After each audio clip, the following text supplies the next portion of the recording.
tardes.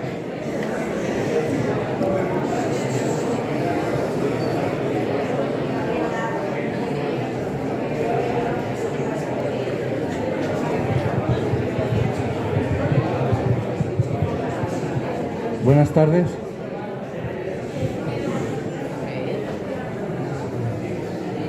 Buenas tardes. Muchas gracias a todos por venir a vuestra biblioteca. Yo ya pensaba hablar muy poco, pero ahora que veo que hay tanta gente, pues casi que voy a aprovechar, voy a hacer como los curas y voy a, ya que hay tanto público, vender la biblioteca un poco y decir que aquí hoy tenemos un acto que se merece vuestra presencia, pero que a diario también tenemos un montón de actividades y un montón de servicios que ofrecemos a todos, que creo que los podéis aprovechar. Entonces, pues nada, simplemente eso, deciros que estamos aquí de lunes a sábado, de 9 de la mañana a 9 de la noche y los sábados de 9 a 2. Y hoy contamos aquí con dos figuras. Uno es un escritor conocido a nivel internacional que gracias a su curiosidad y a su cultura pues tenía ganas de conocer Zamora y eso lo hemos aprovechado. Y luego tenemos a otro que ejerce un zamoranismo de forma altruista y gracias a él pues también contamos con Héctor, gracias a él. El formato de lo que va a pasar aquí ahora va a ser una charla entre ellos dos sobre la memoria y el olvido y luego una hora o una cosa así, no sé cuánto tiempo estarán dispuestos a hablar o lo que tengan que decir y luego pues haremos un pequeño ruegos y preguntas. Y Héctor, que es un tío muy importante y muy ocupado, pues mañana viaja y entonces a las 10 tiene que coger el tren, entonces tendremos que acabar sobre las 9:30, una cosa así, ¿vale? Y nada más, gracias, os dejo con ellos.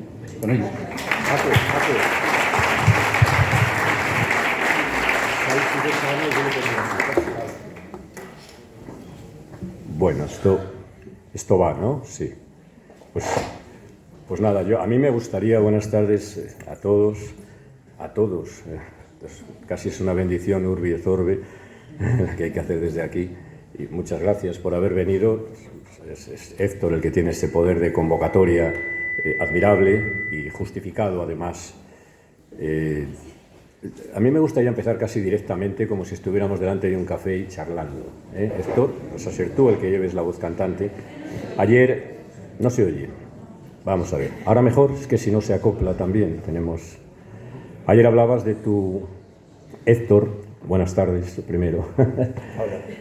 Ayer hablabas de tu impresión de Zamora, cuando estuviste por Zamora y ya nos lo contaste. Hoy has visto un poco más de Zamora. A mí se me ocurría empezar con una pregunta que tiene que ver con la memoria.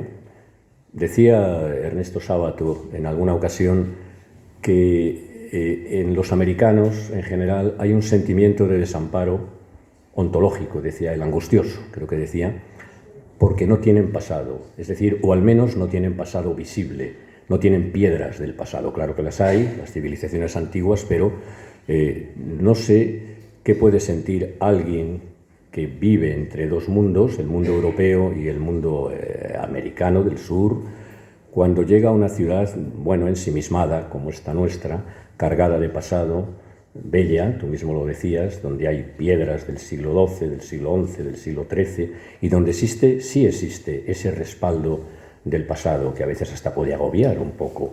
Pero ¿cómo puede sentir más bien eso alguien como tú que viene de allá, donde efectivamente puede suceder que no haya pasado, que los americanos, los estadounidenses compran el pasado, hacen del pasado mercancía, compran claustros, alguno nuestro hay por allí, ¿no?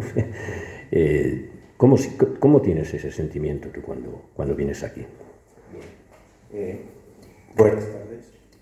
Buenas tardes. No, ahora buenas sí. Tardes. Bueno, ante todo, gracias otra vez a Paco, a la biblioteca por haberme invitado aquí, a Tomás por haberlo propiciado todo. Bueno, yo creo que Sábato, no sé, se equivoca, pienso, porque tal vez él venía de inmigrantes italianos muy recientes y los argentinos a veces tienden a pensar que no hay mucho pasado en América del Norte o del Sur, porque son más recién llegados. y tal vez porque en Argentina haya menos vestigios, pero claro que hay un pasado y hay unas piedras viejísimas y hay un pasado que entendemos menos porque es un pasado no escrito, pero es una postura la de Sábato un poco de renegar de una parte de nuestro pasado que creo que no está bien. Yo me considero un descendiente de una madre local, de una madre indígena americana y de un padre español.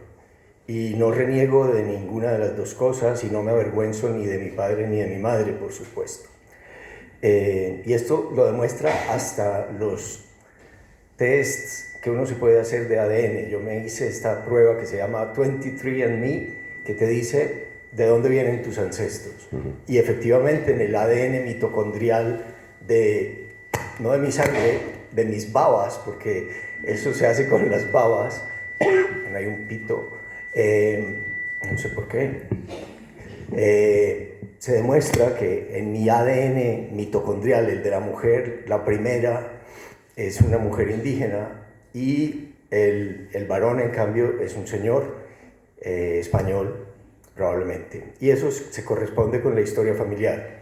El primer abad era un señor de Palencia, no muy lejos de aquí, y la mujer pues no sé, llegaban muchos hombres solos, eso era lo normal, muchos españoles solos, dejaban aquí su familia si la tenían, su mujer, y allá se hacían con otra familia, y bueno, y incluso eso produce algo que en México es muy común, que todavía hay como una herencia de eso, que muchos tengan dos casas.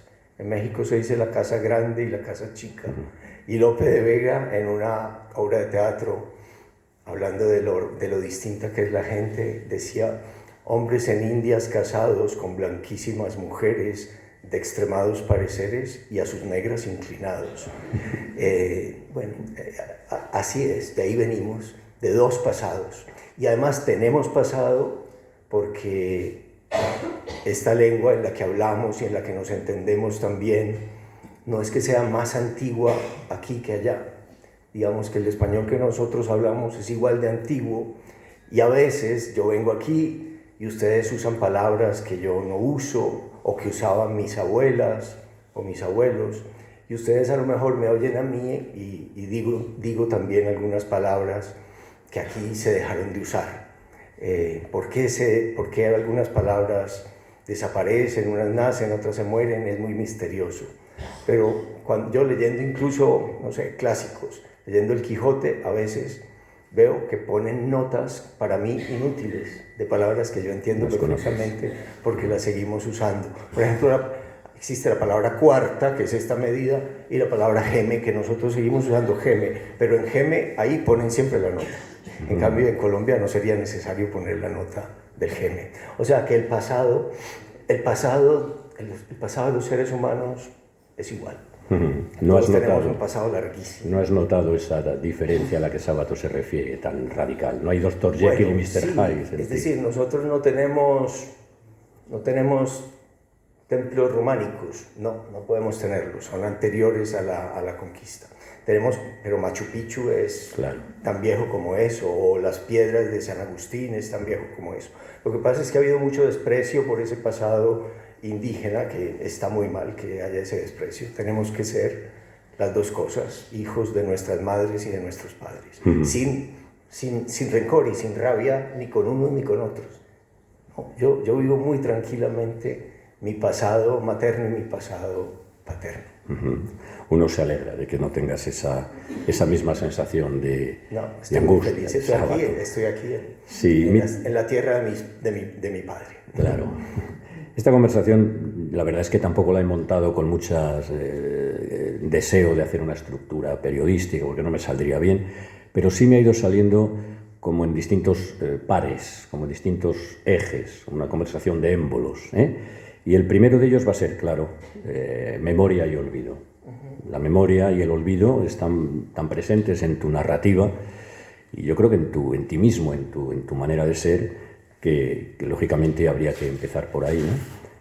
Desde luego son dos caras de la misma moneda, hemos estado hablando antes sobre ello, Y uno siempre recuerda lo que decía Valle Inclán, ¿no? Que, hablando de la memoria, las cosas no son como fueron, son como las recordamos, es verdad. Pero a mí me parece que las cosas son también como las hemos olvidado.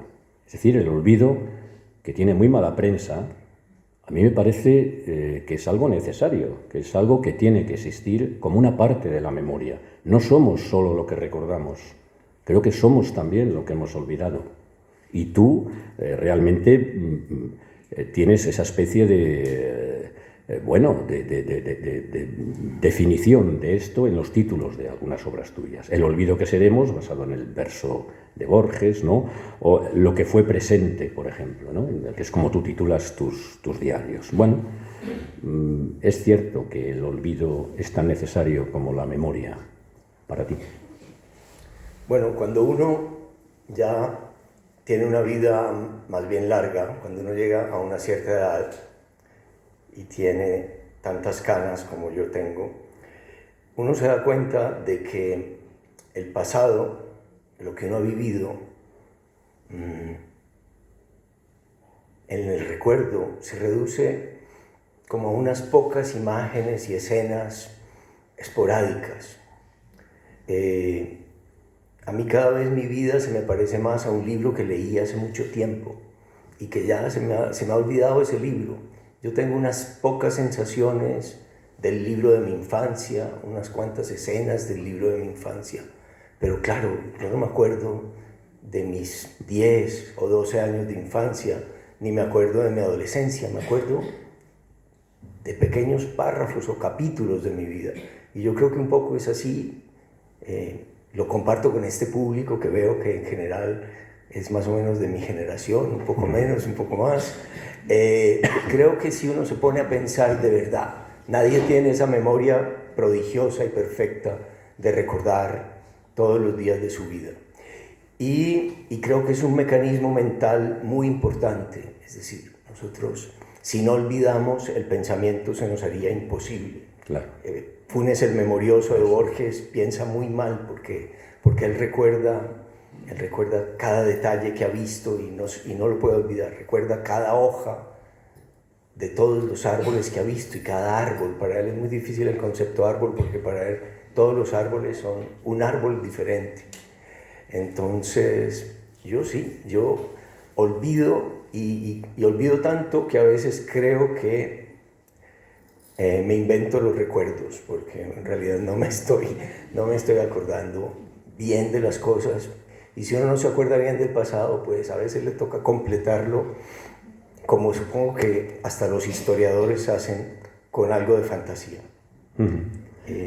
Y no sé, a mí, mi memoria, que es tan mala, yo creo que se parece muchísimo a la fantasía.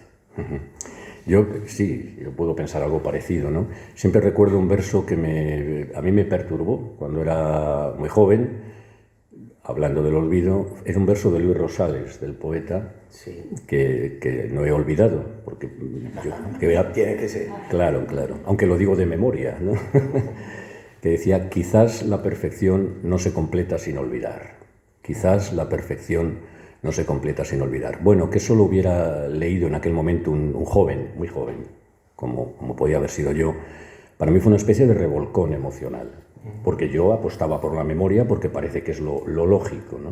Y de repente llega alguien, un poeta, como no, el que plantea que las cosas pueden ser de otra manera y te manda a la otra esquina del ring. Sí. Tú desde luego... Borges decía, por ejemplo, que la memoria purifica, la memoria que purifica, el recuerdo que elige y que reconstruye. Un poco es así. El olvido va purificando, va dejando atrás cosas, no porque no las queramos recordar o porque las queramos olvidar, eso no es deliberado, sino que las cosas se van purificando. Yo siempre he dicho, por ejemplo, que odiar es recordar al que merece olvido. Y es así, cuando uno logra realmente olvidarse de las sensaciones de odio y de rencor y de las personas a las que ha odiado, es una sensación maravillosa, como que yo A veces yo veo a alguien y yo no sé si esa persona, sé que la conozco, pero no tengo ni idea de si esa persona me hizo un bien o un mal. Ya lo saludo igual. Sí, porque el olvido y la memoria, tanto uno como otro, son ingobernables. Nadie puede decir, estoy dispuesto a olvidar esto o quiero recordar lo otro. Había una escena maravillosa de Shakespeare en Romeo y Julieta, creo que en el primer acto, me parece que era Romeo, a Mercutio, que le dice, enfadado, tú no sabes enseñarme a olvidar. Claro, y la gente se empeña, hay muchos cursos de mnemotecnia, pero no hay cursos de amnesia. Que tal vez sería conveniente que hubiera uno que otro curso de amnesia, porque hay cosas que... Sí. Bueno, parece que hay tratamientos psicológicos para borrar algunas memorias, no sé, de gente traumatizada, pero no. Y creo que la memoria es muy importante, pero también la memoria obligatoria, la memoria que te pesa y que sientes que esto lo tienes que recordar, lo tienes que recordar, lo tienes que recordar. Cuando yo siento que algo lo tengo que recordar, entonces lo que se me ocurre es que para poderlo olvidar lo voy a escribir, porque así ya ese deber, esa obligación no está dentro de mí, sino que ya salió de mí y está en palabras y en papel, y entonces ya como que descanso, ya se recuerda en otra parte. Está en alguna parte. Está en una parte, está en una memoria distinta. De todas maneras, eres un profesional del olvido. Te leo una cita tuya, dices en tus diarios, de lo único que estoy seguro es de que no solo soy capaz de olvidar, sino que todo lo olvido espontáneamente. Si hay algo prodigioso en mí, es mi capacidad de olvido. Soy un experto. Sí.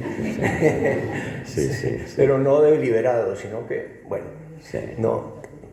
Sí. Mira, ayer les decía que hace mucho tiempo los poemas ocurren y que hacía mucho tiempo no se me ocurría, no me ocurría.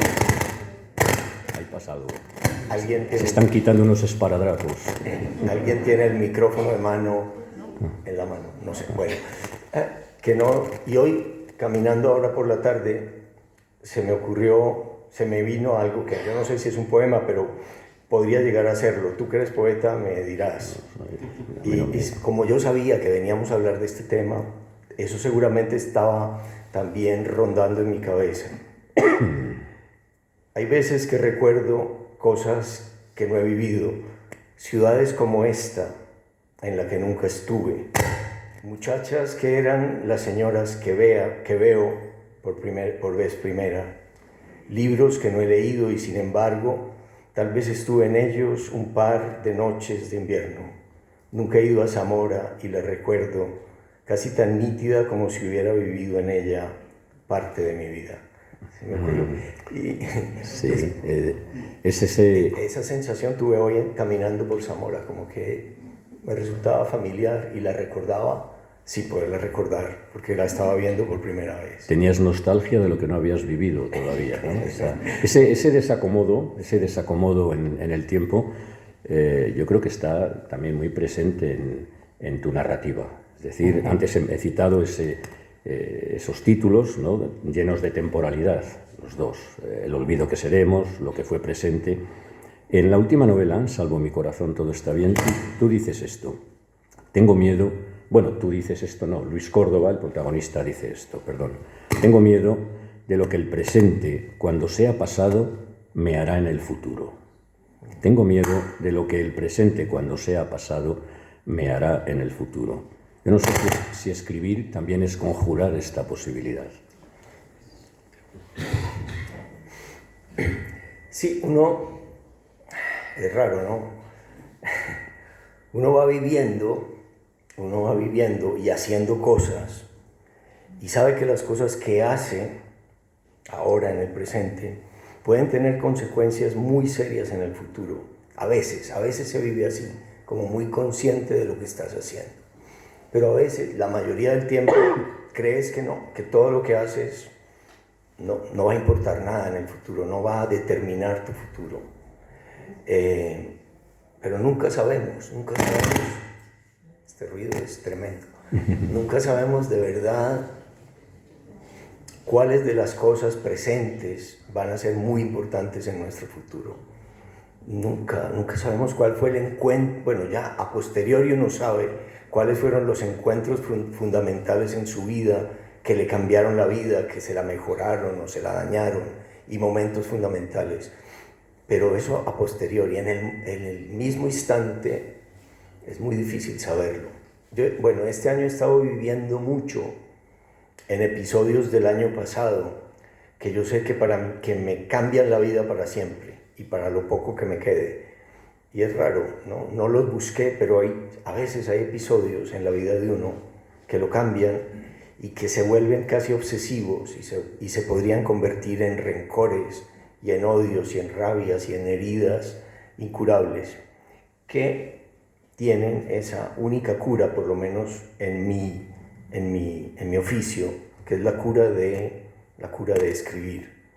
Cuando un pintor colombiano, Botero, tuvo un accidente saliendo de la Semana Santa en Sevilla con su esposa y con su hijo, que tenía 7, 8 años, y él iba por una pequeña cuesta y el camión que iba adelante llevaba unas láminas de acero y se detuvo como la caravana en esa cuesta y se desprendió una lámina de acero que atravesó el parabrisas, pasó por encima de él y de su esposa y decapitó al niño que estaba atrás, a Pedrito.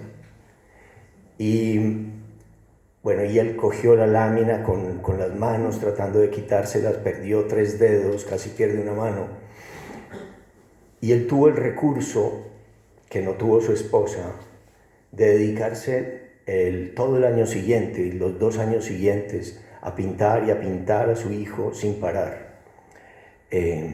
Su esposa, en cambio, se deprimió profundamente, se quería tirar por el balcón, era su único hijo y ese matrimonio se acabó.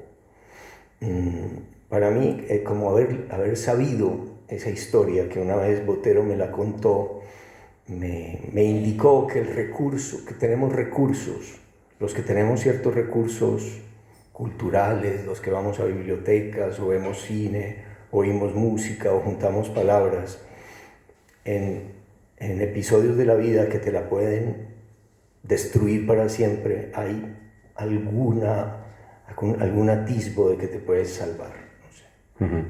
Sí, sí. Y que la memoria del dolor no te mate del todo. A lo mejor es conveniente volver a hacer otra cita tuya. En un artículo que escribiste para El País hace ya años, que titulaste Yo no me siento víctima, vamos a hablar en este momento del suceso del asesinato de tu padre, tú dices esto que yo creo que es congruente con lo que acabas de decir. Escribir la injusticia que se cometió con mi padre, el asesinato de un hombre bueno, me curó de la necesidad de aspirar a ver en la realidad la representación de la justicia, una cárcel para los asesinos. De alguna manera, yo siento que pude hacer justicia contando la historia tal como fue. ¿Es eso lo que acabas de decir ahora, quizá, que la escritura? Sí, es eso. No que yo escriba lo que escribo de un modo terapéutico, pero sí de un modo siempre muy obsesivo mientras lo escribo, mientras lo hago, tan obsesivo que los sueños, que empiezo a soñar con lo que estoy escribiendo y los sueños me ayudan mucho a terminar lo que estoy escribiendo. Pero no es una terapia, pero cuando termino y esa obsesión me sigue machacando, entonces lo que puedo hacer es, bueno, ya terminé el libro, se publica, se hace. Generalmente para salir de esa memoria y de esa obsesión, traduzco un libro. Y ya eso queda como en otra vida mía, como que ya es otra vida. Por ejemplo, mi última novela es esta, Salvo mi corazón, todo está bien, que viene de experiencias mías, pero viene también de una operación que me hicieron de corazón abierto y de haber estado enfermo del corazón un par de años y como del miedo a morir o de que te maten en una sala de cirugía, porque más o menos te matan. Cuando te hacen una operación a corazón abierto, pues te abren del todo, te ponen una solución de potasio helado, te paran el corazón, te colapsan los pulmones no piensas, es decir, no piensas, te baja la temperatura, no piensas, estás frío, no respiras, no palpitas y todavía te dicen que estás vivo, que es muy raro, pero estás muerto, te mueres unas 4 o 5 horas y después resucitas, y eso es raro. Pero yo, digamos, ya de un cura que había conocido y al que le trasplantaban el corazón o se lo querían trasplantar, y de mi experiencia, formé ahí una mezcla y escribí sobre todo sobre el corazón y sobrevivir con una enfermedad, sobrevivir y sobrevivir, en 2 palabras y en una.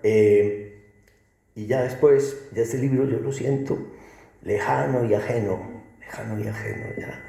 Es de hace menos de 2 años y ya, como que es de otra persona, ya no es el mío. Convertiste todo en palabras, claro. Sí, está ahí y ya, como que se vuelve un objeto y una vida ajena. Sí, sí. Oye, muy cerca de la memoria y el olvido, no vamos a hablar todo el tiempo de esto, pero bueno, están la realidad y la fantasía, algo de lo que también has hablado muchas veces, ¿no? Tú has dicho de ti mismo que no escribes tanto de ficción como de tus obsesiones, ese par de cosas, de lo que me sucedió y lo que imaginé, ¿no? Y alguna vez has dicho de una manera muy descarada y me falta fantasía, lo has dejado claro, ¿no? Como que tú no eres un escritor de la fantasía, que eres un escritor que vienes de otro lado, ¿no?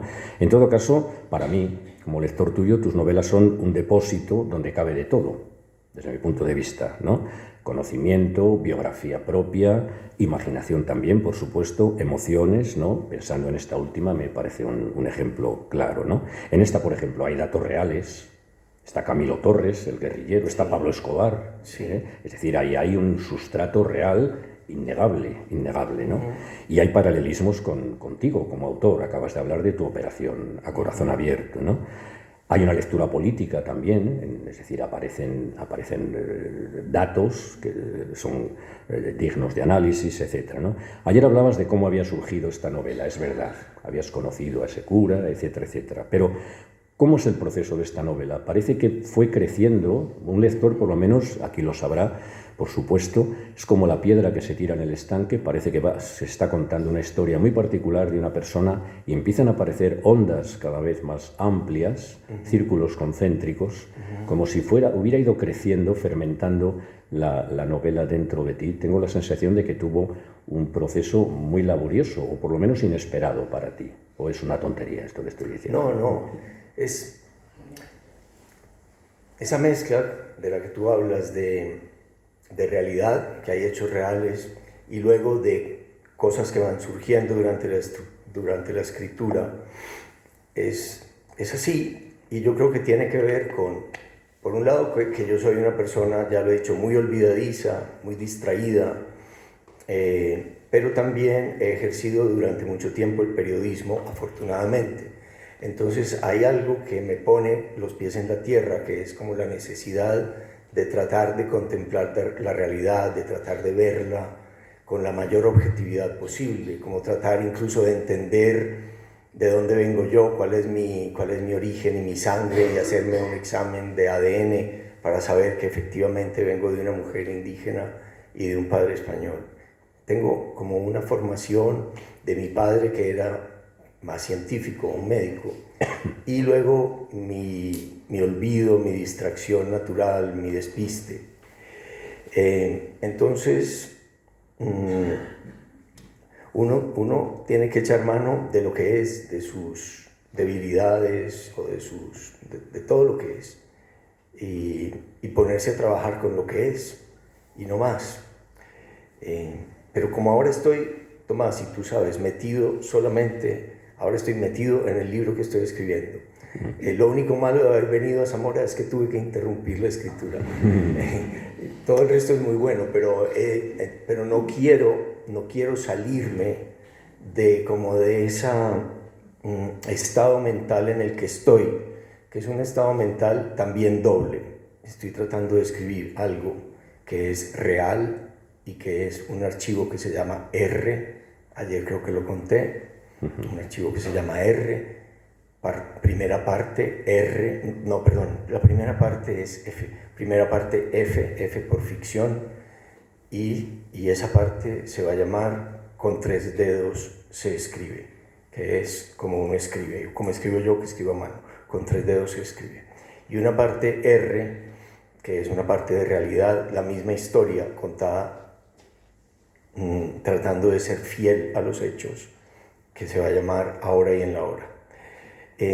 Y tú dices que eso ocurre también en este libro. Probablemente es como el único método que yo tengo para escribir, que es combinar eso, combinar algo muy de la experiencia, muy real, muy vivido a fondo, como es enfermarse del corazón, algo muy vivido, morirse del corazón y resucitar, y algo muy lejano a mí, muy lejano, que es la vida de unos curas, yo que soy ateo, la vida, cómo es ser religioso, cómo es creer, y cómo no tratar de que las personas que no piensan como tú no queden como si fueran tontas, como que hay gente que es así de injusta para defender su punto de vista. No, que piensen mejor que yo y que me hagan dudar y que su religión sea algo convincente.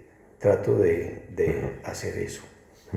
Y bueno. Bueno, de todas maneras, estoy un poco inquieto por una cosa ahí. Bueno, hay aquí un sillón, una silla que ya no está reservada, y no sé si hay otro ahí que se puede. Sí, aquí, es que les veo tan. Hay dos sillas. Si alguna persona, por favor, que se sienten, ¿no? Porque hay 2 aquí adelante. Hay 2 aquí adelante. De todas maneras, esa especie de huida de la fantasía, de huida, o al menos de distancia, ¿no?, de la fantasía. Desde luego en tu narrativa hay una intervención indisimulada de la realidad, eso está claro, hasta donde uno lo sabe. La vida está ahí como un protagonista más de la novela y ya está, ¿no? Entrará en dosis más o menos, crecientes, con otras historias imaginadas, pero ahí está, ese sustrato es así, ¿no? Pero se me ocurre pensar que los propios títulos, vuelvo otra vez, de tus novelas nos quieren dar esa sensación de que esto no es una novela. A ver, hablamos de cosas canónicas, ¿no? Es decir, una novela es La isla del tesoro, o sea, es un título magnífico que ya te mete de cabeza pero tú de repente dices asuntos de un hidalgo disoluto. Parece que es una especie de poner en claro algo, un memorándum, ¿no?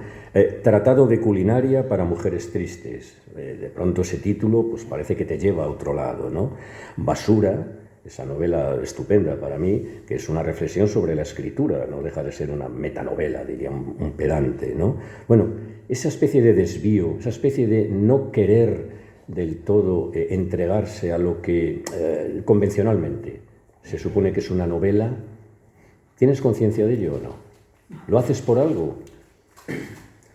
No, digamos que para mí cada libro que empiezo, que emprendo y que a veces abandono o termino, es una aventura completamente nueva, y tan nueva que también el tipo de escritura siento yo que es distinto, y me siento cada vez que empiezo un libro tan inseguro como la primera vez que empecé a escribir cuentos o novelas. Siento que no tengo ni idea de cómo voy a escribir ese libro, que ese libro exige un escritor nuevo y unas palabras nuevas y una manera nueva de contar. Lo único que me pido a mí mismo y trato de darme es mucha libertad, como de hacer lo que me dé la gana en esto que estoy haciendo. Voy a hacer lo que me resulte, lo que me resulte que es. Pero hay algo de lo que no has hablado que es lo más importante en el oficio tuyo, que es el oficio de poeta. Clarice Lispector, una escritora brasileña que a mí me gusta mucho, decía que escribir sería muy fácil si no hubiera que utilizar palabras para eso. El problema de la escritura son las palabras, que uno tiene esta herramienta, que en los poetas como tú, bueno, ahí las palabras y cómo están combinadas y el orden y la sintaxis es fundamental. No se puede decir eso, no se puede decir de otra manera. Tú sí puedes hacer una paráfrasis, puedes hacer un resumen de un poema de Quevedo, Ah, de la vida nadie me responde, aquí de los antaños que he vivido, la fortuna mis tiempos ha mordido, las horas mi locura las esconde, que sin poder saber cómo ni a dónde, la salud y la edad se hayan huido, falta la vida, asiste lo vivido, y no hay calamidad que no me ronde. Ayer se fue, mañana no ha llegado, hoy se está yendo sin parar un punto, soy un fue y un será y un es cansado. En el hoy, mañana y ayer, junto pañales y mortaja, y he quedado presente sucesiones de difunto. Entonces, eso uno lo puede resumir, sí, es una persona que sí, que el paso de los años, pero no, tú no puedes resumir eso.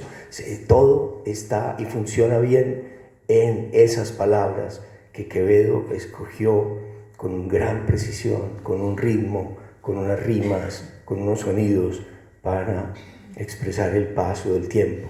Soy un fue y un será y un es cansado. Eso no lo puedes decir sino así. Lo de soy un fue y un será y un es cansado.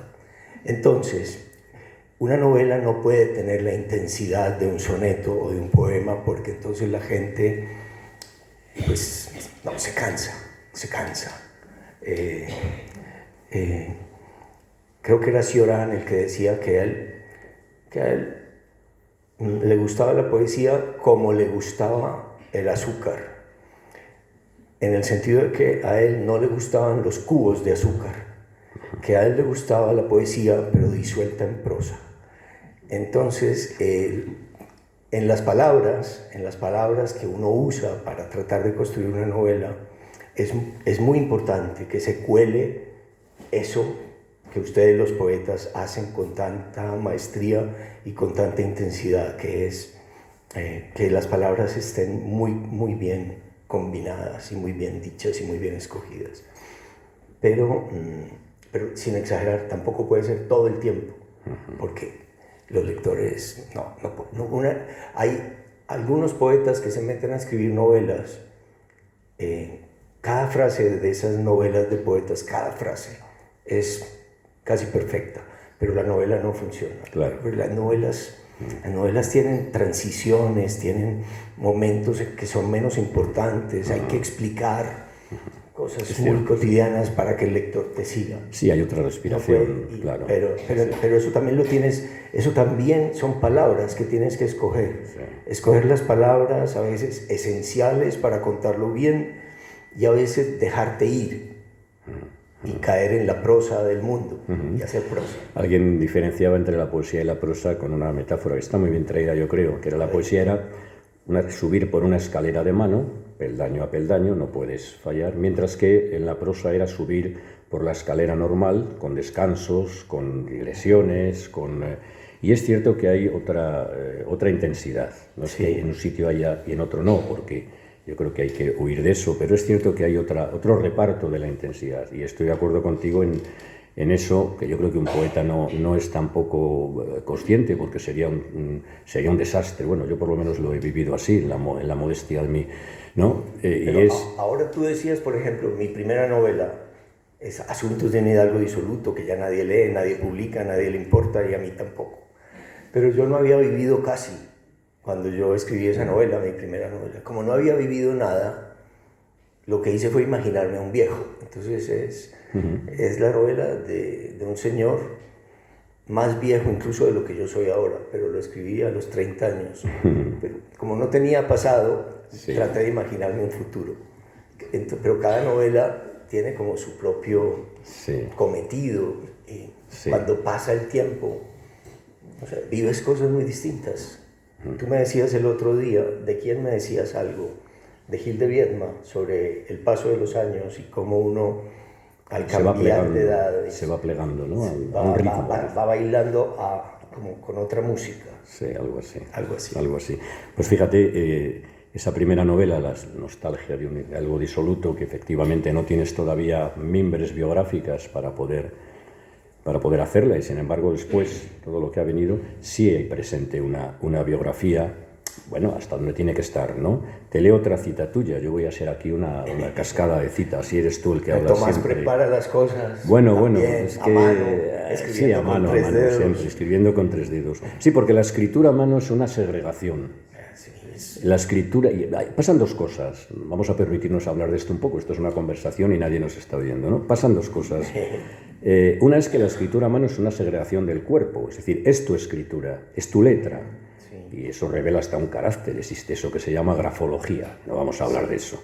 Y luego, por otra parte, hay una cosa muy interesante, que quizá puedes hablar de ella, y es que en el acto de crear, o en cualquier otro, escribiendo una carta, no deja de ser también crear una carta a un amigo, una carta a un familiar, el pensamiento y la mano van de distinta manera si hay tecla y si no hay tecla. Cuando uno escribe hay una morosidad que exige que el pensamiento vaya detrás de la letra, querido Manolito, ¿no? Cuando todos escribimos, ya sé que podemos rectificar después, etcétera, ¿no? Pero el pensamiento va de otra manera también. Por lo tanto, cuando tú dices que escribes a mano, tengo la sensación de que hay un deseo de corporalidad inmediata en la escritura. Y eso tiene que notarse también. Tiene que haber una vinculación emocional de alguna forma distinta a hacerlo de otra manera. Sí, y yo creo que también hay, eso de lo corporal es muy importante, la mano, los dedos, el papel, el contacto con las letras, pero también es que yo tengo una gran ventaja que es un defecto también, que es que mi mamá era secretaria y en la casa había un manual de mecanografía para señoritas, decía así. Y ella, cuando me vio una vez aburrido, me dijo, toma esto y aprende a escribir a máquina.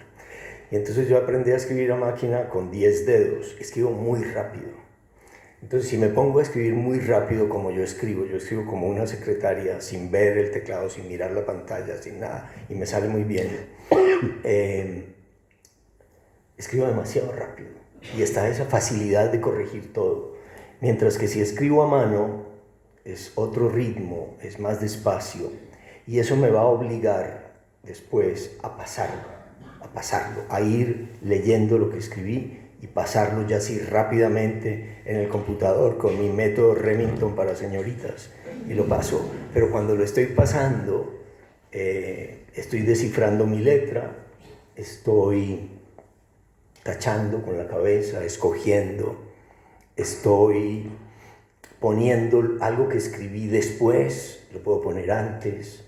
No importa mucho a mí me pasa que el final de un libro se me ocurre en cualquier momento. Puede ser que el final del libro se me ocurra cuando llevo 3 meses escribiendo el libro y todavía me falten 8 meses para terminarlo, pero un día sé cuál es el final del libro y lo escribo en la libreta y no importa, ya después lo acomodaré al final, pero yo sé que es el final del libro y está acá. Y es incómodo en los archivos del computador como ponerlo y irlo pasando para abajo. No me gusta. Prefiero copiarlo después al final del cuaderno. Sí, sí.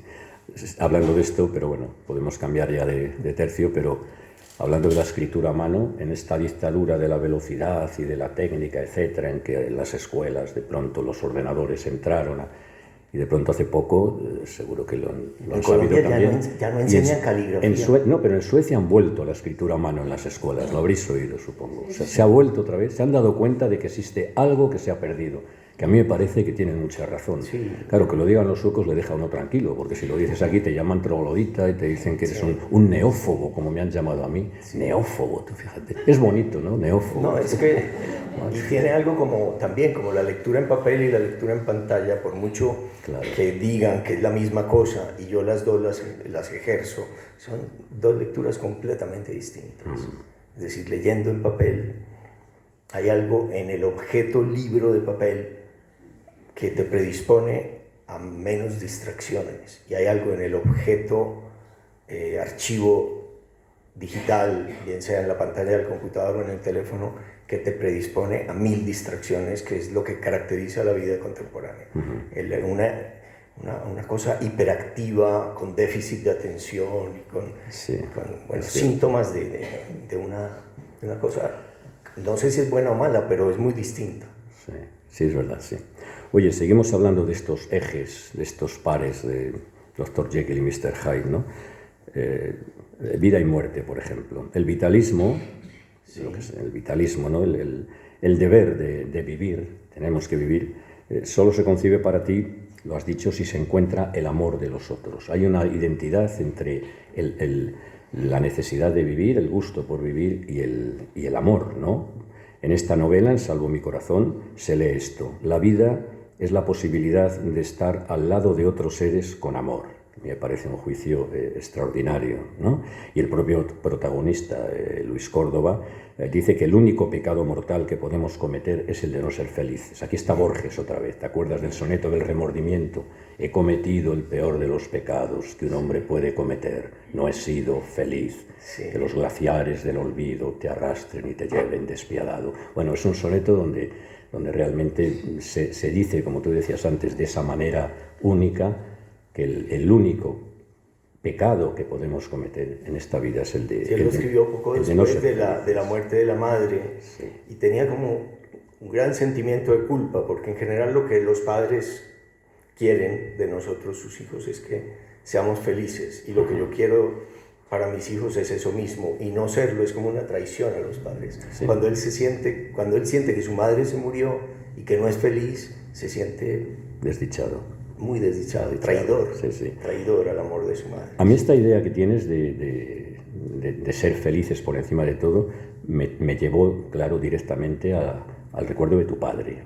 El personaje de tu padre en tu novela y después en la película que hemos visto, que parece que tú estás muy de acuerdo con la versión, ¿no? Me decías, era alguien, tengo la sensación, todo bondad y todo preocupado por la felicidad, porque fuerais felices vosotros. Y yo me pregunto si esa sensación, si esa manera de ser, no se ha traspasado de una manera muy clara y muy neta o a tus personajes o a tu actitud ante la escritura o ante la vida, no lo sé.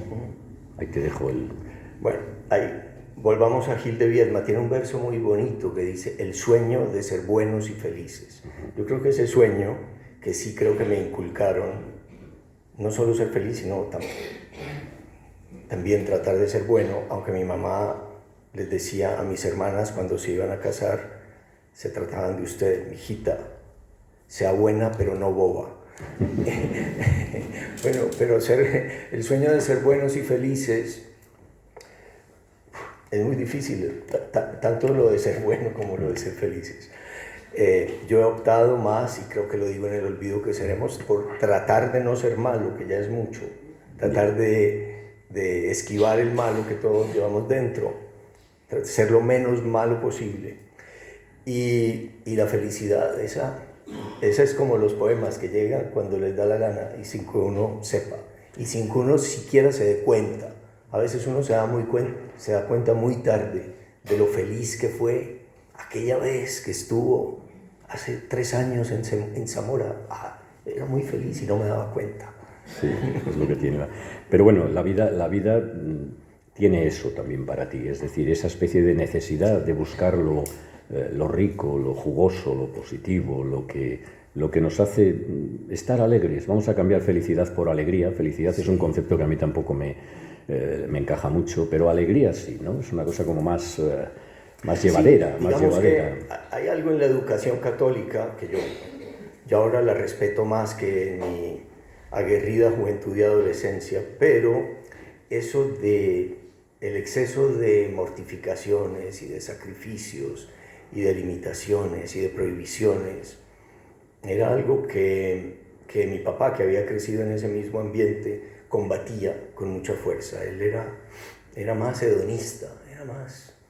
gozaba con las cosas simples, pero gozaba con sus rosas, con una buena comida, con un vino, con lo que ustedes me han dado aquí, cosas sencillas, buen vino, buenas tapas, lo que sea. En España hay un hedonismo bonito en las calles. Yo creo que tanta gente viene a España y le gusta venir a vivir, a ver a España, porque dices que miren cómo viven de bien, ¿no? Como que salen a almorzar y están todos en la calle y van siendo las 3, las 3:30, tal vez las 4 y siguen en la calle y están tomándose y hablan y se ríen y brindan y no tienen como tanto afán de volver a la oficina. Pero menos mal, y algunos hasta se van y hacen la siesta, y hay que aprender, me parece tal vez por eso me gusta tanto venir a España y sufría tanto durante 10 años.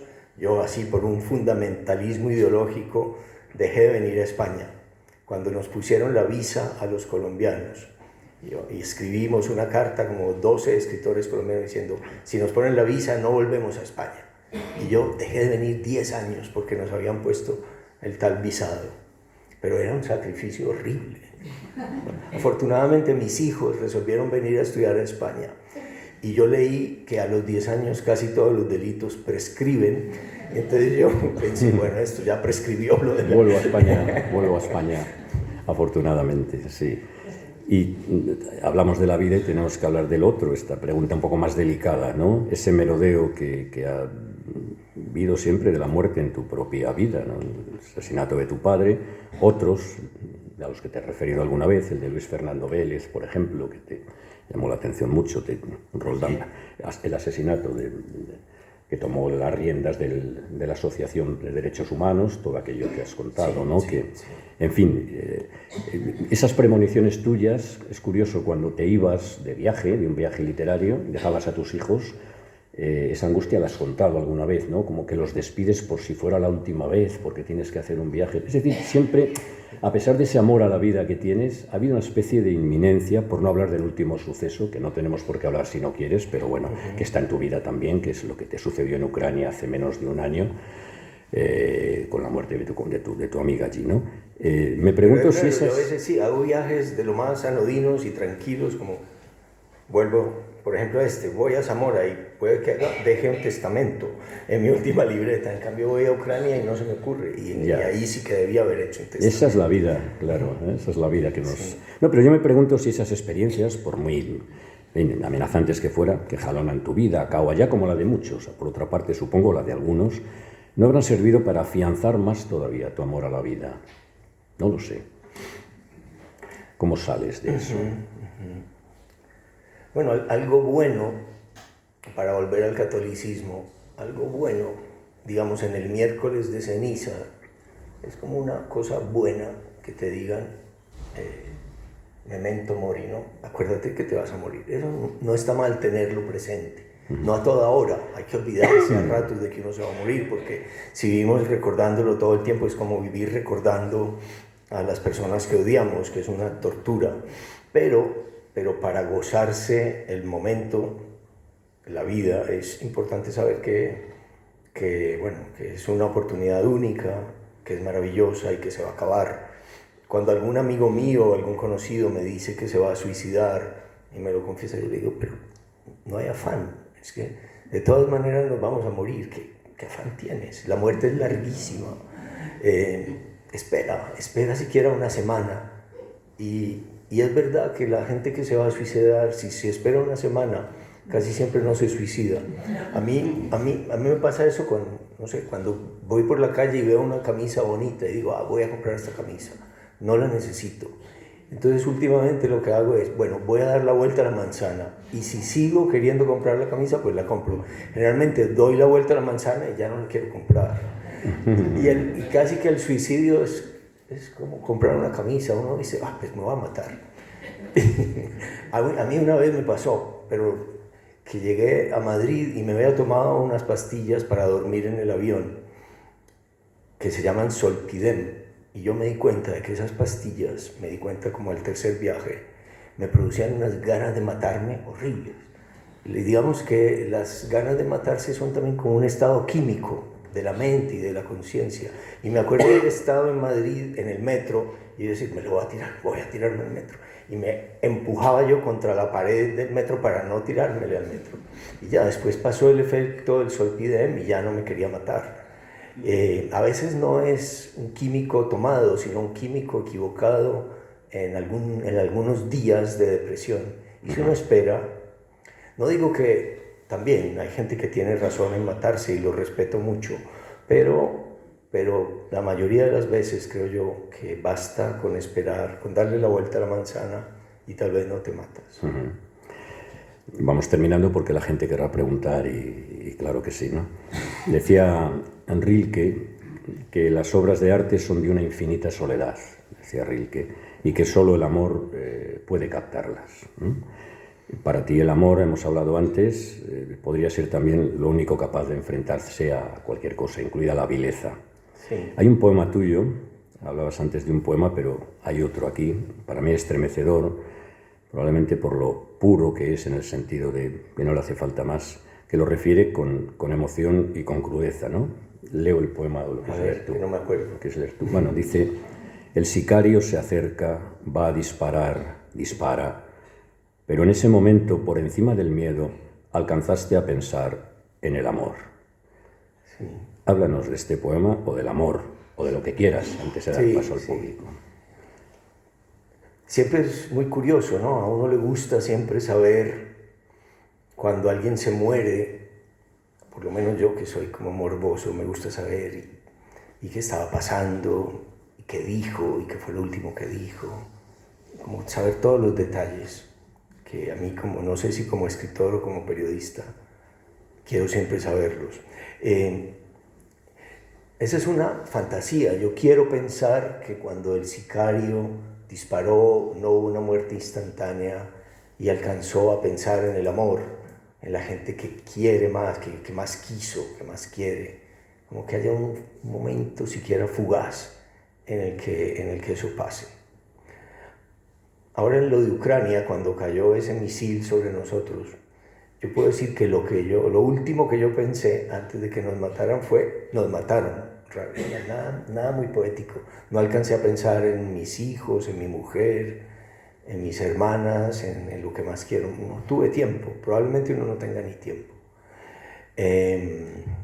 Entonces no sé, pero en la ficción y en la literatura uno prefiere siempre pensar, echarse ese cuento, sea verdad o no, no importa, de que el último momento puede ser luminoso y bonito.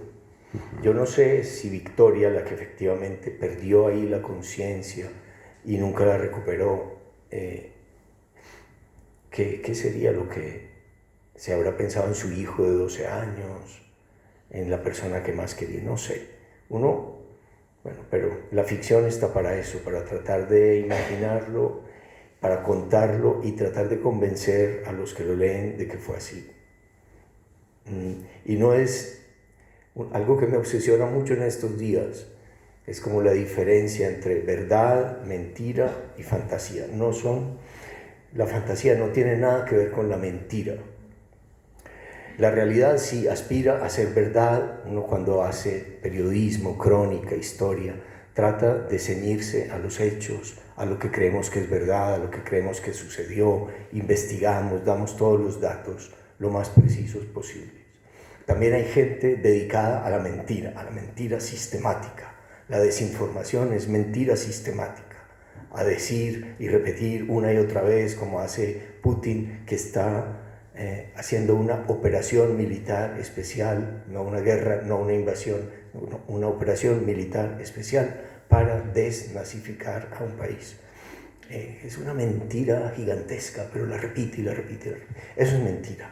Lo otro, uno aspira a averiguar bien la verdad, pero la fantasía no es mentira, no tiene nada que ver con la mentira ni con la verdad tampoco. Es decir, a mí no me importa para nada si hubo un señor que iba por la manchega llanura, como decía León Felipe, en un caballo, y si ese caballo existió y se llamaba Rocinante o como fuera, y si ese señor existió, y si un campesino de nombre Sancho existió o no.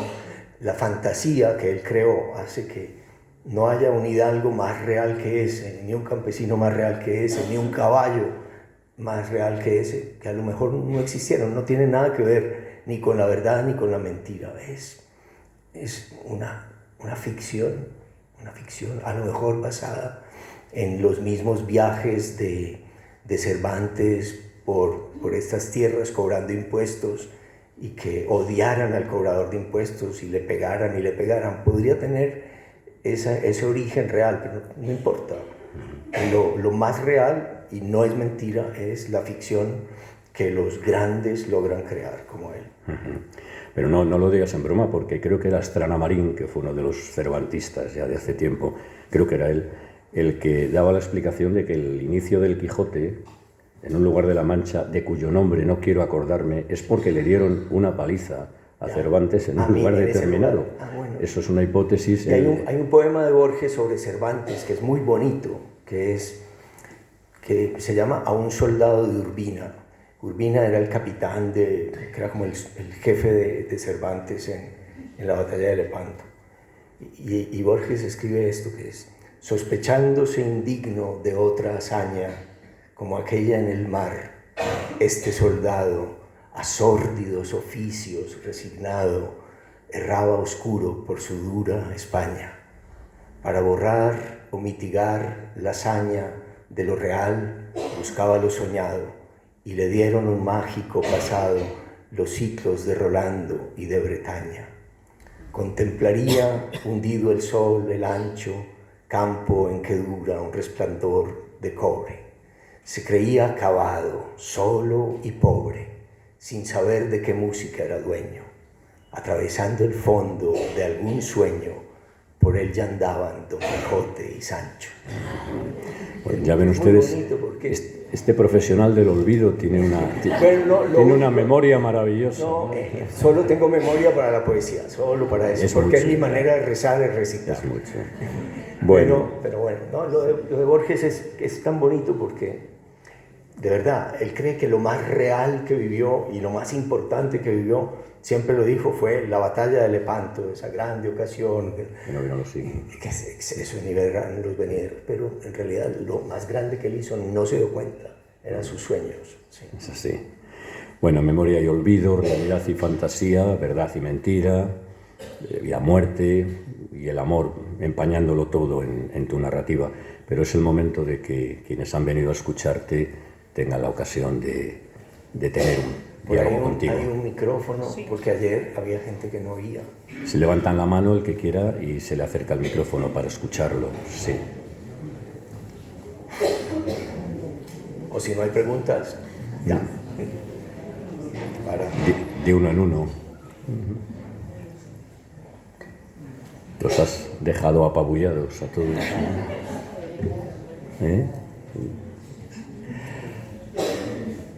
¿Cómo va esa última narración tuya? Ayer hablabas un poco de ella. Yo confío en que, a pesar de que te hemos distraído en Zamora, te lleves alguna idea que enriquezca la última novela de aquí de Zamora. Será la manera de estar en ella, nuestra pequeña ciudad. No, claro, cuando uno está escribiendo algo, todo lo que va viviendo va a dar a ese mismo vaso, a ese mismo... Porque ya cuando uno está en el estado obsesivo de una escritura, no importa lo que pase, todo se filtra un poco hacia ahí. Entonces seguramente, y hay cosas que he escrito acá para esos 2 libros que estoy escribiendo, espero que me sirvan. Claro. ¿Ha dado tiempo? ¿Alguien quiere hacer alguna pregunta, por favor? Mira, ahí hay alguien.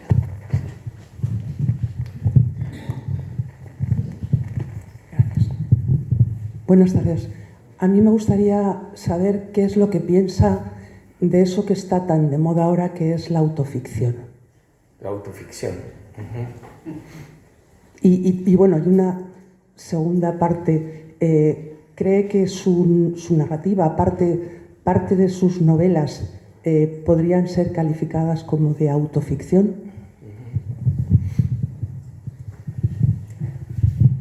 Es que yo en realidad no creo que eso sea nada nuevo.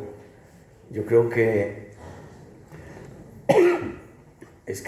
todos escribimos mirando la realidad con nuestro cuerpo, con nuestros ojos, con lo que hemos vivido. Entonces, queramos o no queramos, por eso casi todo lo que uno escribe es ficticio, queramos o no queramos, todo lo estamos filtrando por nosotros mismos. Ahora, una autoficción que piense que lo más interesante que hay en la vida, o lo único interesante, es la propia vida, me parece que limita mucho las cosas. Yo creo que hay vidas ajenas, situaciones ajenas, cosas que uno vive, pero que lo importante no es uno, lo importante no es el ojo que está viendo, sino lo visto, que es lo que debería ser lo central. Pero en todo caso es irremediable que en todo lo que hacemos, sobre todo en el campo artístico, el filtro seamos nosotros mismos. No hay otra manera, no creo que haya otra manera.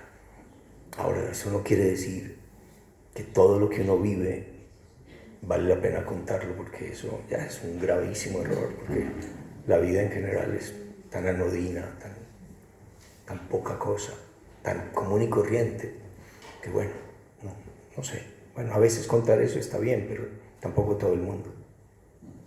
Y no es una aspiración a la verdad siempre, porque si se hace eso para contar una verdad, recordamos aquello de Machado, ¿no? Que también la verdad se inventa. Se miente más de la cuenta por falta de fantasía. Es curioso, ¿no? También la verdad se inventa. Sí. Es cierto, sí. Y se miente más que se engaña, decía también. Más preguntas aquí, sí. Quería saber lo que opina de la inteligencia artificial. Gracias. Lo que opina de la inteligencia artificial y del binomio literatura-inteligencia artificial. Yo creo que hay cosas utilísimas y que no deberíamos dejar de usar de la inteligencia artificial. Por ejemplo, yo cojo un periódico ucraniano, no me sé ni el alfabeto cirílico, no me sé ni una palabra en ucraniano, lo cojo, lo pongo bueno, puede ser en Google Translator, pero lo puedo poner en ChatGPT y me lo traduce de inmediato, todo. Y eso es maravilloso, yo poder más o menos en una mala traducción darme cuenta de cosas. Pero la inteligencia artificial, por lo menos hasta ahora, te promete mejorarte, por ejemplo, un párrafo. Y es tan tonta la inteligencia artificial que yo le di el primer párrafo del Quijote y le pedí, por favor, corrígeme este párrafo.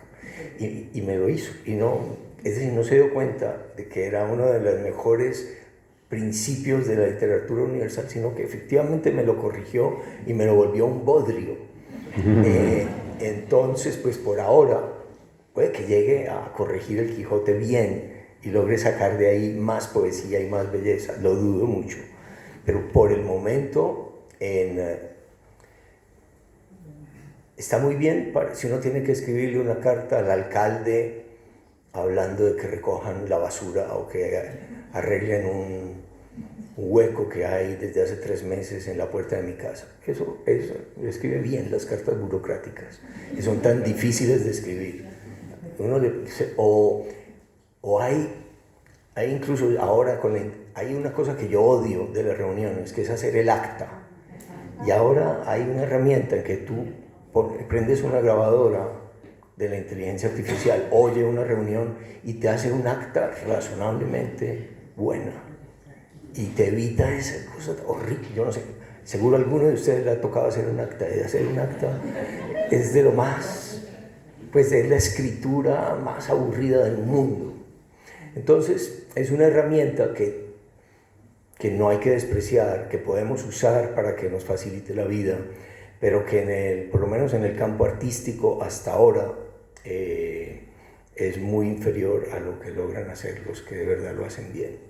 Entonces, por ahora estoy tranquilo. Yo quería darles las gracias por hacernos viajar sin movernos de casa. Desearle salud a que siga escribiendo, y aunque los libros son tan mágicos y tan beneficiosos, por desgracia no han podido acabar con la injusticia. Yo estoy como usted, esto ha muerto también, unas horas. Y gracias a la época que estamos aquí. Hoy día los milagros los hacen los doctores y la ciencia. Gracias y salud. Bueno, gracias a usted. Es verdad, cuando mi papá, que era muy del siglo pasado y muy del siglo de las luces, él creía en el progreso. Y en casi nada uno podría estar de acuerdo. Sin embargo, la medicina es uno de esos campos en los que uno dice, pues sí hay progreso. Es decir, es mejor un mundo con anestesia que sin anestesia, con penicilina que sin penicilina.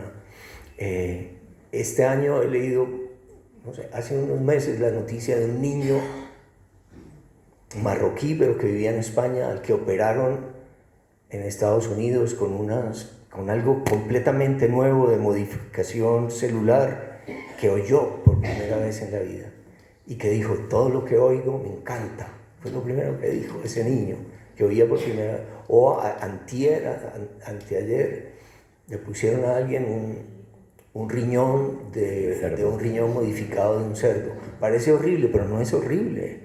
No es horrible. Si alguien se va a morir y está haciendo diálisis un día tras otro, si se lograra hacer eso, de verdad, sin tener que obligar a mi hermana a que me done un riñón para yo poder seguir viviendo, que es bonito pero duele, pues entonces uno sí confía en que hay pasos hacia adelante.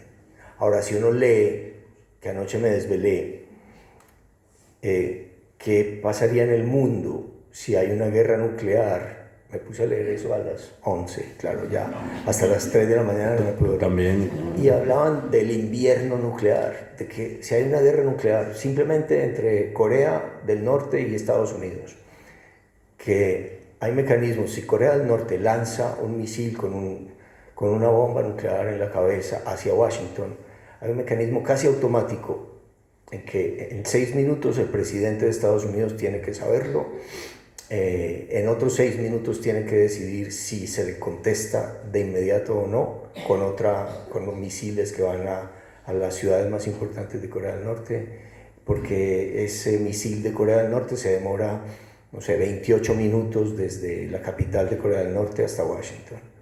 Y la respuesta inmediata, parece que es la que el protocolo manda, es responder con 12 bombas nucleares a Corea del Norte. Y entonces si llega a haber 50 bombas nucleares, hay un invierno nuclear en el mundo como de unos 10 años en que nos morimos de hambre. Entonces ahí el progreso se le hace más difícil. Y al mal. En fin, pero no quiero quitarles el sueño. Sí, ahí. Allí después, aquí y allí.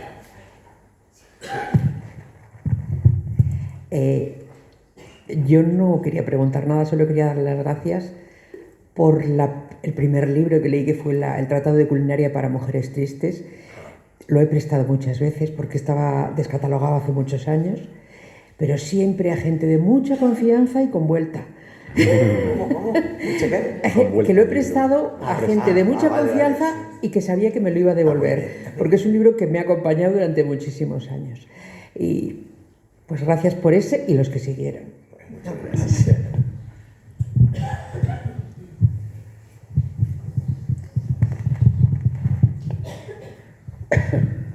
Buenas tardes y muchas gracias por estar con nosotros. A mí me interesa mucho el escritor, pero me interesa mucho más el ser humano. Entonces puede que haga una pregunta que no sea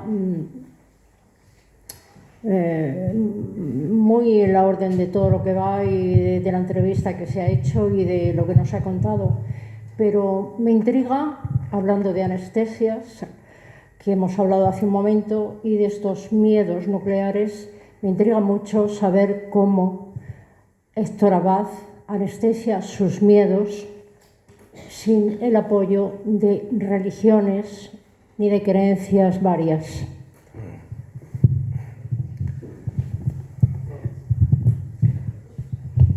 Bueno, yo a mi edad como que respeto mucho a los que creen, porque si no creyera, pues si no los respetara, sería como irrespetar a mi madre y decir que ella era una tonta. Yo creo que la religión es una ilusión, pero creo que es una ilusión bonita y que todos vivimos más o menos en una ilusión, y entonces esa es una ilusión más respetable y bien.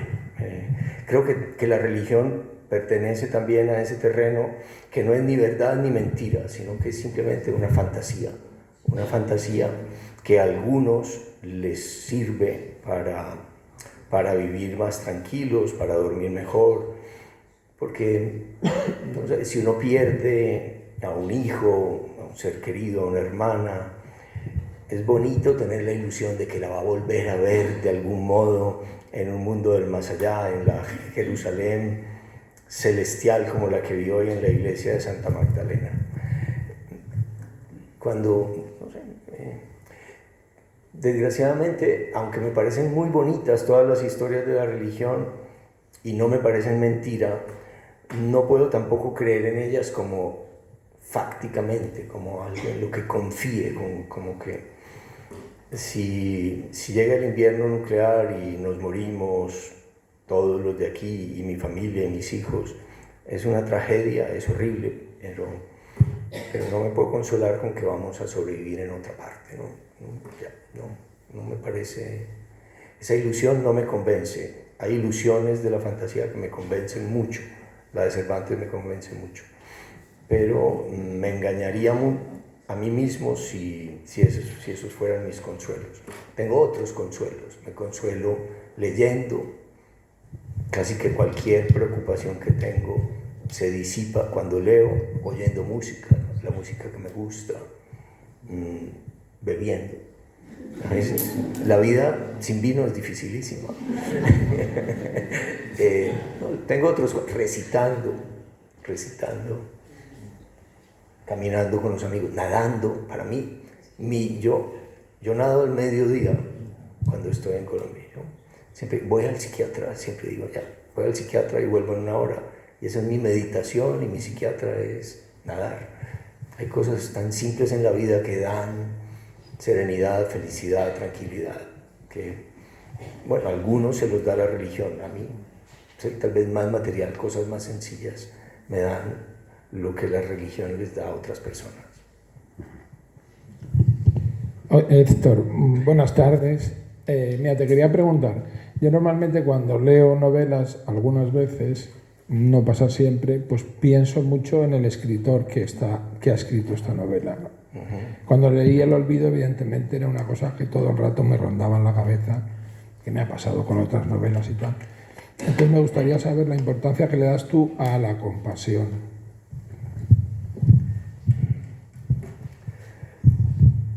A veces uno entiende mejor las cosas pensando en lo opuesto. Yo creo que lo opuesto de la compasión es la crueldad. Y la crueldad me parece tan odiosa y tan misteriosa y tan rara. Anoche, después de leer esto sobre el invierno nuclear, el libro que estoy leyendo es un libro de Vasily Grossman, un escritor ruso-ucraniano, y estoy leyendo un libro que se llama Todo fluye. Y llegué a un capítulo en el que describe la hambruna en Ucrania decretada por Stalin y describe cómo se van muriendo todos los campesinos y describe minuciosamente cómo se muere la gente de hambre. Y yo pensaba, está describiendo lo que puede pasar en Gaza en cualquier momento, que la gente se muera de hambre simplemente porque no dejan pasar alimentos. Entonces, la crueldad de Stalin que yo leía anoche y la descripción de la crueldad nos hace entender la compasión.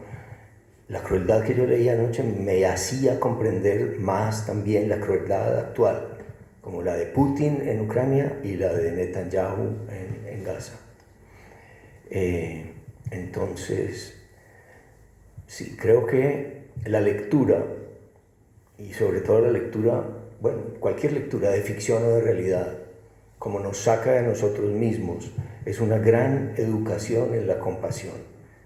Porque compadecer, que es padecer con el otro, es la capacidad de tener la imaginación, de saber cómo sufre otra persona en ciertas circunstancias, cómo sufren estas mujeres que ven que sus hijos se están muriendo de hambre y ellas también se están muriendo de hambre, como lo describe Grossman en ese libro.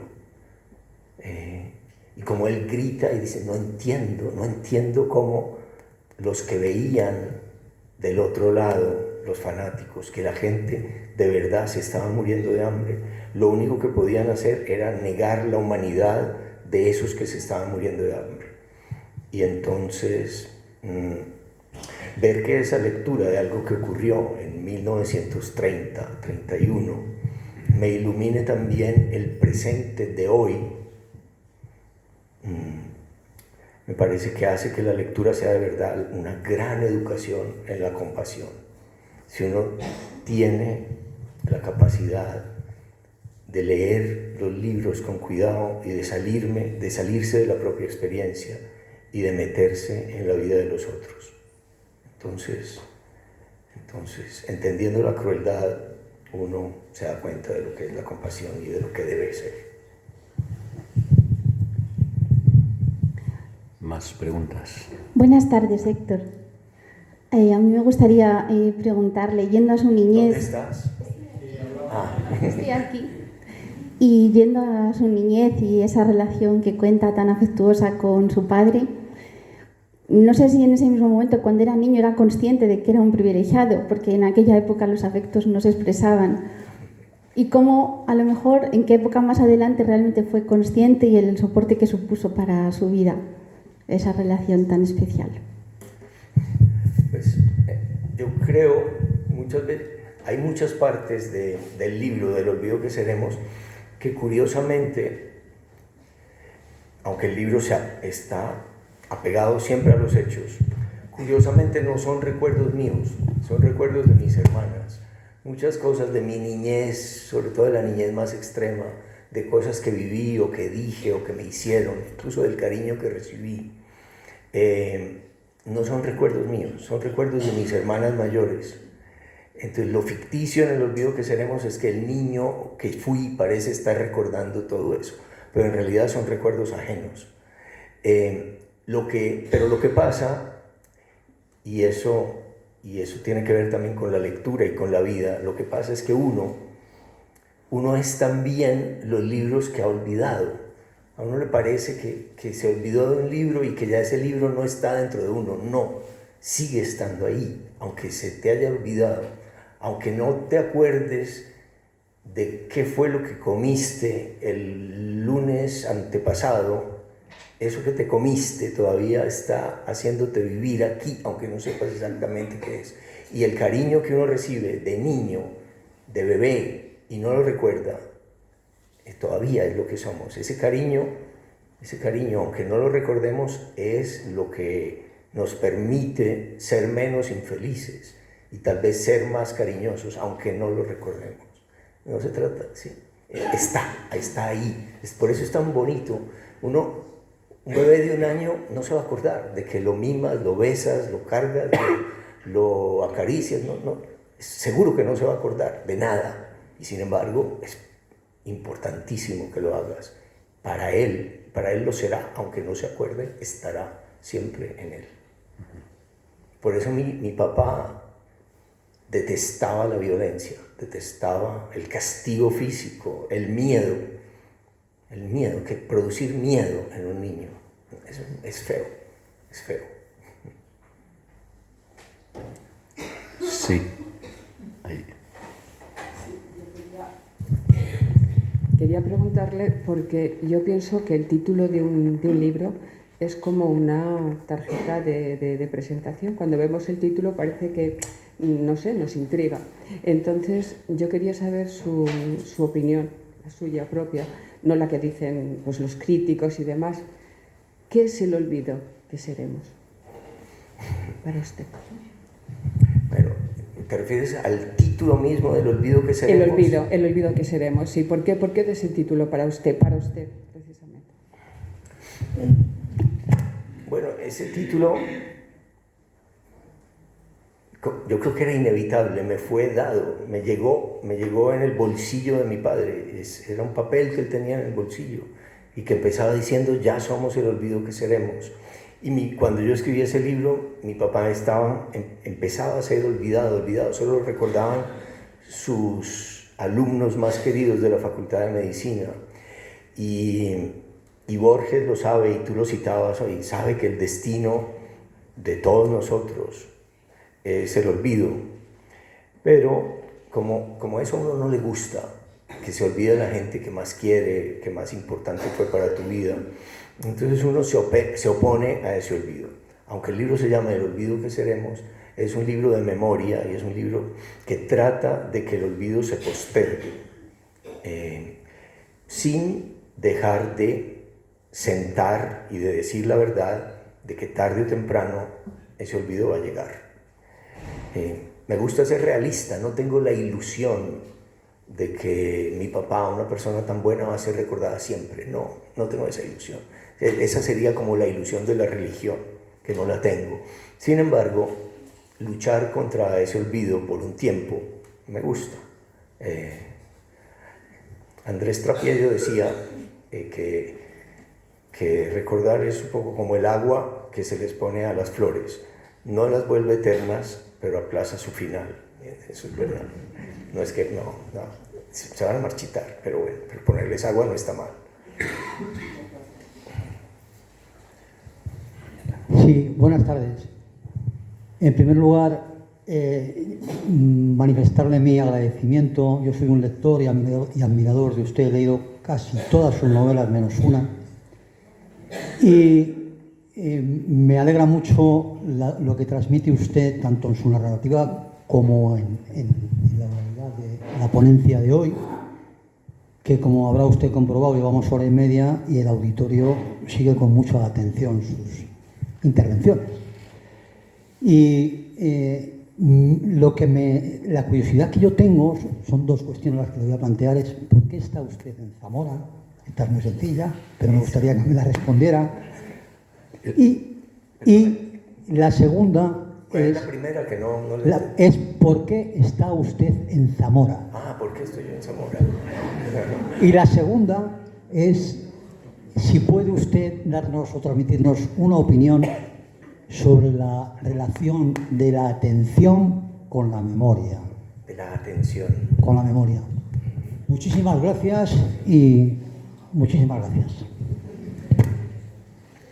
Bueno, es muy difícil saber uno por qué hace las cosas y por qué va a dar en algún sitio y no a otro. Hay una combinación de azar y de voluntad. Yo creo que hubo un azar, que fue que yo conocí a Tomás en León y conversamos, y él me dijo que era de Zamora, y yo dije: no conozco a Zamora, no sé nada de Zamora, me gustaría algún día ir a Zamora, y así de simple. Por el azar de haberlo conocido, por el azar de que él nació aquí, por el azar de que yo no sabía nada de Zamora y que sentí curiosidad, estoy aquí, y él, por voluntad o por azar, conoció a Paco, se lo propuso a Paco y me invitaron. Es una combinación de voluntades buenas de las personas y de azares de la vida, de que uno se cruza con gente. Y sí, yo creo que la atención tiene mucho que ver con el recuerdo. Claro que sí.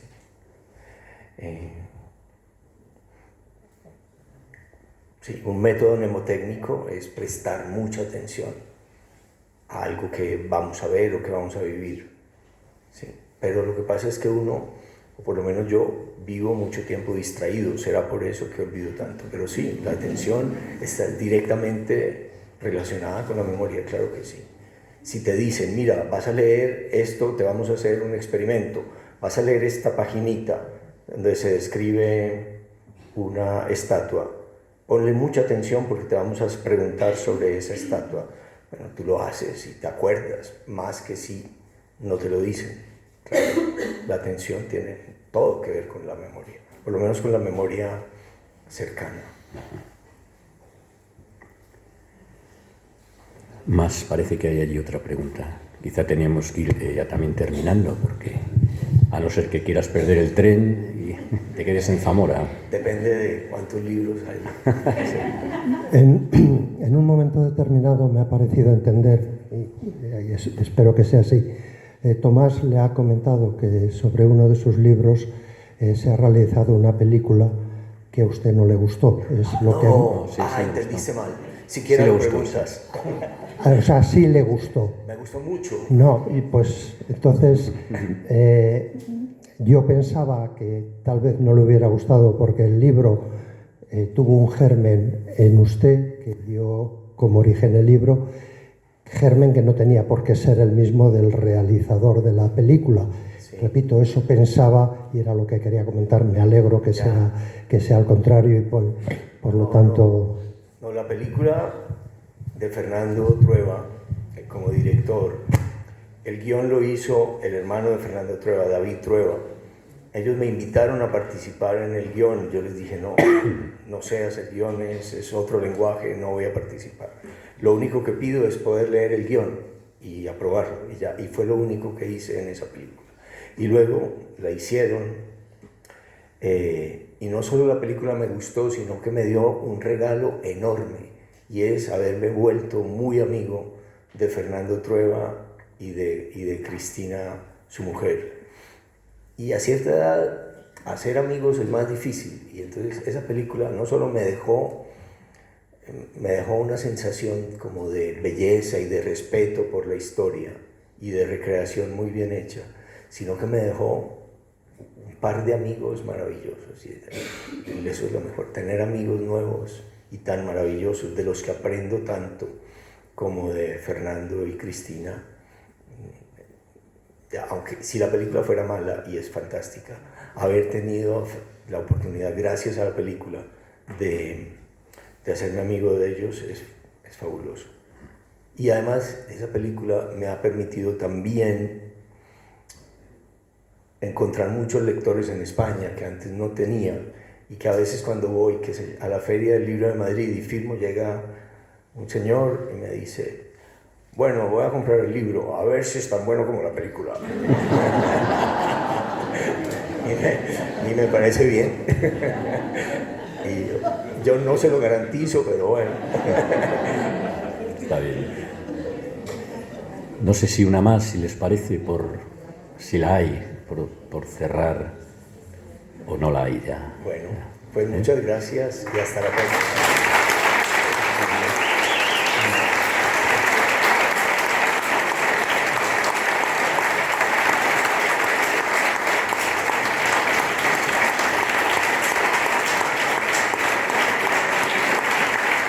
¿Cómo te queremos? ¿Cómo te queremos, con Zamora, Gracias.